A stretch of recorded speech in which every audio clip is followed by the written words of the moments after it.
আসসালামু আলাইকুম। শুরু করছি জনপদের খবর, সঙ্গে আছি আমি নিশা মুনতাসির। এখনকার এই সংবাদ আয়োজন একই সঙ্গে চ্যানেল আইয়ের ইউটিউব চ্যানেল এবং চ্যানেল আইয়ের ওটিটি প্ল্যাটফর্ম আই স্ক্রিনে লাইভ স্ট্রিম হচ্ছে। শাহজাদপুরে স্থায়ী ক্যাম্পাসের দাবিতে সিরাজগঞ্জের উল্লাপাড়ায় রেলপথ অবরোধ করে বিক্ষোভ করছেন রবীন্দ্র বিশ্ববিদ্যালয়ের শিক্ষার্থীরা। সকাল 9:30 থেকে শিক্ষার্থীরা রেল ব্লকেট কর্মসূচির ব্যানার নিয়ে উল্লাপাড়া রেলগেটের সামনে সমবেত হন। এতে উত্তর পশ্চিমাঞ্চলের সাথে সারা দেশের রেল যোগাযোগ বিচ্ছিন্ন হয়ে পড়ে। ব্লকেট কর্মসূচি থেকে অবিলম্বে শাহজাদপুরের বুড়ি পোতাজিয়া মৌজার রাউতারা এলাকায় রবীন্দ্র জমিদারের সম্পত্তিতে স্থায়ী ক্যাম্পাস নির্মাণের দাবি জানানো হয়। 2017 সালে রবীন্দ্র বিশ্ববিদ্যালয় প্রতিষ্ঠা হলেও এখন পর্যন্ত স্থায়ী ক্যাম্পাস নির্মাণে অর্থ বরাদ্দ করেনি সরকার। স্থায়ী ক্যাম্পাসের দাবিতে বেশ কিছুদিন ধরে বিক্ষোভ কর্মসূচি করছেন শিক্ষার্থীরা। শিক্ষার্থীদের আন্দোলনের সঙ্গে সংহতি প্রকাশ করেছে সচেতন নাগরিক ফোরাম এবং শিক্ষাবিদ প্রফেসর নাসিম উদ্দিন মালিথা পরিষদ। বৃষ্টিপাত এবং অস্বাভাবিক জোয়ারে নোয়াখালীর বিচ্ছিন্ন দ্বীপ হাতিয়ায় দীর্ঘ সময় ধরে জলাবদ্ধতায় ক্ষতিগ্রস্ত বেশিরভাগ গ্রামীণ সড়ক। এসব সড়ক দিয়ে যানবাহন চলা দূরের কথা, হাঁটাও কঠিন। ভোগান্তি কমাতে খানাখন্দে ভরা 25টি সড়কের প্রায় 20 কিলোমিটার স্বেচ্ছাশ্রমে মেরামত করছেন একদল তরুণ। আলাউদ্দিন শিবলুর পাঠানো তথ্য, ভিডিওচিত্রে রাজীব আহমেদের রিপোর্ট। চলতি বছরের জুলাই ও আগস্টে ভারী বৃষ্টিপাত এবং সাগরের অস্বাভাবিক জোয়ারের পানিতে প্লাবিত হয় হাতিয়ার বিভিন্ন এলাকা। পানিতে তলিয়ে থাকা সড়কগুলোতে সৃষ্টি হয়েছে বড় বড় খানাখন্দের।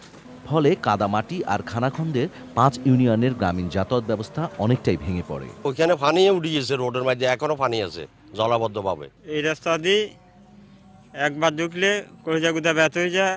এমনও রাস্তা আছে এক মাজা পানি। বর্তমানে কিছু কিছু রাস্তা নালায় পরিণত হয়েছে, কিন্তু মানুষের দুর্ভোগ, দুঃখ দুর্দশা এটা ভাষায় প্রকাশ করতে পারবো না। মানুষের দুর্ভোগের বিষয়টি মাথায় রেখে বিভিন্ন ব্যক্তি ও প্রতিষ্ঠানের সহযোগিতায় 5 ইউনিয়নের 25টি সড়কের প্রায় 20 কিলোমিটার মেরামত করেছে সোশ্যাল ফেয়ার ফাউন্ডেশন নামের একটি সংগঠন। আমরা রোডগুলো সংস্কারের জন্য কিছু আদলা ইটের ব্যবস্থা করেছি। ব্যবস্থা করার পরে আমরা বিভিন্ন জায়গায় স্তূপ করে করে রেখেছি। এগুলো দেখে এলাকার মানুষজন স্বতঃস্ফূর্তভাবে এখানে এসে আমাদের সাথে স্বেচ্ছাশ্রমের মাধ্যমে কাজগুলো আমাদেরকে সহজ করতেছেন। জলাবদ্ধতার কারণে উপজেলার বিভিন্ন সড়ক ক্ষতিগ্রস্ত হয়েছে স্বীকার করে সেগুলোর তালিকা করে সংস্কারের ব্যবস্থা নেওয়ার কথা জানায় স্থানীয় সরকার প্রকৌশল অধিদপ্তর। বর্ষার কারণে আমাদের প্রায় এই উপজেলাতে 33 কিলোমিটার বা তার অধিক রাস্তা ক্ষতিগ্রস্ত হয়েছে। সেজন্য আমরা ওই রাস্তাগুলোর লিস্ট অলরেডি আমাদের জেলা অফিসে পাঠাইছি। তো ঊর্ধ্বতন কর্তৃপক্ষের সাথে যোগাযোগ সাপেক্ষে জেলা অফিস ব্যবস্থা নেবে। প্রতি বছর প্রাকৃতিক দুর্যোগে হাতিয়ার যে পরিমাণ সড়ক ক্ষতিগ্রস্ত হয় সে তুলনায় সংস্কার হয় অনেক কম। দুর্যোগে বারবার ক্ষতিগ্রস্ত হওয়া সড়কগুলো টেকসই করে নির্মাণের দাবি স্থানীয়দের।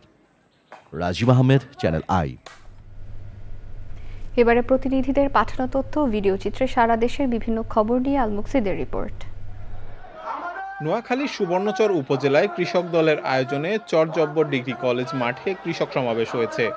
উপস্থিত ছিলেন সুবর্ণচর উপজেলা কৃষক দলের সভাপতি শাহাদাত হোসেন ও সাধারণ সম্পাদক আব্দুল মালেক সহ উপজেলা বিএনপির অঙ্গ সংগঠনের নেতারা। জাতীয় ও আন্তর্জাতিক যুব দিবস উপলক্ষে রংপুরে আলোচনা সভা, সনদপত্র ও চেক বিতরণ হয়েছে। যুব উন্নয়ন অধিদপ্তরের আয়োজনে প্রধান অতিথি ছিলেন জেলা প্রশাসক মোহাম্মদ রবিউল ফয়সাল। সামাজিক যোগাযোগ মাধ্যমে অপপ্রচার ও হুমকির প্রতিবাদে সংবাদ সম্মেলন করেছেন নোয়াখালীর বেগমগঞ্জ কুতুবপুর ইউনিয়নের 2 নং ওয়ার্ডের সাবেক মেম্বার নিজামুল হক। সংবাদ সম্মেলনে তিনি এই ঘটনায় জড়িতদের বিচারের দাবি জানান। প্রাথমিক বৃত্তি নিয়ে বৈষম্য নয়, সাম্যের দাবিতে মেহেরপুরে মানববন্ধন হয়েছে। মানববন্ধনে জেলার বিভিন্ন কিন্ডারগার্টেন ও বেসরকারি প্রাথমিক বিদ্যালয়ের শিক্ষক শিক্ষার্থীরা অংশ নেন। চাঁদপুরে মাধ্যমিক শিক্ষার মান উন্নয়ন বিষয়ক কর্মশালা হয়েছে। সভায় সভাপতিত্ব করেন জেলা প্রশাসক মোহাম্মদ মহসিন উদ্দিন। চাঁদপুরে প্রাথমিক বৃত্তি পরীক্ষায় কিন্ডারগার্টেন ও বেসরকারি স্কুলগুলোকে অন্তর্ভুক্ত করার দাবিতে সংবাদ সম্মেলন করেছে শিক্ষকরা। মাদারীপুরে শিবচরে প্রাথমিক বিদ্যালয়ের বৃত্তি পরীক্ষা কিন্ডারগার্টেনকে অন্তর্ভুক্ত করার দাবিতে কিন্ডারগার্টেনের শিক্ষক ও শিক্ষার্থীদের মানববন্ধন হয়েছে। শেরপুরের ঝিকরগাছাতে 25 বছর পূর্তি উপলক্ষে রজত জয়ন্তী উদযাপন করেছে SIL international Bangladesh. Al মুকসিদ, channel I. প্রাকৃতিক পরিবেশে ঘোরাফেরা, বিনোদন ও খেলাধুলার জন্য ফেনীতে পর্যাপ্ত উদ্যান, পার্ক ও খেলার মাঠ নেই। এতে শিশুদের মানসিক ও দৈহিক বিকাশ ব্যাহত হচ্ছে।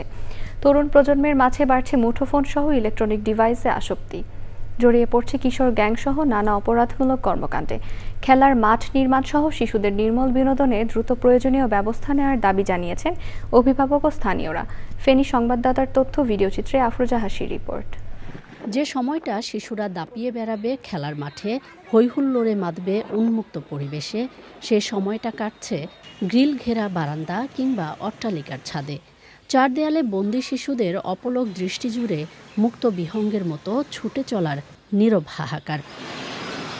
ইট পাথরের নিষ্ঠুরতায় ম্লান শিশুদের আনন্দময় শৈশব। স্কুল থেকে আসার পর যে আমার যখন ইচ্ছে করে অনেক কারোর সাথে খেলতে পারি না, তখন আমি বারান্দায় এসে আমার সময় কাটাই। আমার আসলে এই সময়টা তো অনেক কষ্ট লাগে। খেলার মাঠ ও বিনোদন কেন্দ্র না থাকার কারণে আমরা বাসায় ও রাস্তায় খেলতে হয়। ফেনীতে নামমাত্র শিশু পার্ক থাকলেও নেই পর্যাপ্ত সুবিধা। ভিড় বাড়ছে ইনডোর গেমস সেন্টারগুলোতে। স্কুল কলেজের মাঠগুলো অপরিষ্কার, অপরিচ্ছন্ন। খেলার মাঠ, শিশু পার্ক এগুলো তৈরি করলে শিশুদের মননের বিকাশ ঘটবে। আশেপাশে খেলার মাঠও নাই আর পরিবেশও নাই পাশাপাশি, তখন তারা দেখা যায় যে ঘরের মধ্যে বন্দী হয়ে মোবাইলে আসক্ত হয়ে পড়ে। মাঠ ও পার্ক স্বল্পতায় বাড়ছে স্থূলতা, মুঠোফোন সহ ইলেকট্রনিক ডিভাইস কেড়ে নিচ্ছে দৃষ্টিশক্তি। বাসায় থাকছে, পড়াশোনা করছে, মোবাইল টিভি দেখছে, সারাক্ষণ বসে বসে থাকছে, ফলে তাদের স্বাস্থ্য বেশি বেড়ে যাচ্ছে। শিশুদের নির্মল বিনোদনে সব ধরনের সুযোগ সুবিধা নিশ্চিতের আশ্বাস কর্তৃপক্ষের। মাঠ আসলে সংখ্যা অনেক কম, যার কারণে আসলে আমাদের খেলোয়াড়রা ঠিক মতো অনুশীলনটা করতে পারছে না। সকল শিক্ষা প্রতিষ্ঠানকে আহ্বান করব যে তাদের খেলার মাঠটি যেন সংরক্ষণ করা হয় এবং শিশুদের খেলার মাঠের পরিধি আরো বাড়ানো হোক। সামাজিক অবক্ষয় রোধের পাশাপাশি শিশু কিশোরের সুস্থ স্বাভাবিকভাবে বেড়ে উঠতে পরিকল্পিত নগরায়নের তাগিদ বিশেষজ্ঞদের। আফরোজা হাসি, প্রকৃতি ও জীবন ডেস্ক, চ্যানেল আই। দর্শক, জনপদের খবর আজকের মতো এই পর্যন্তই। একটু পর কৃষি সংবাদ দেখার আমন্ত্রণ জানিয়ে শেষ করছি। ধন্যবাদ সবাইকে।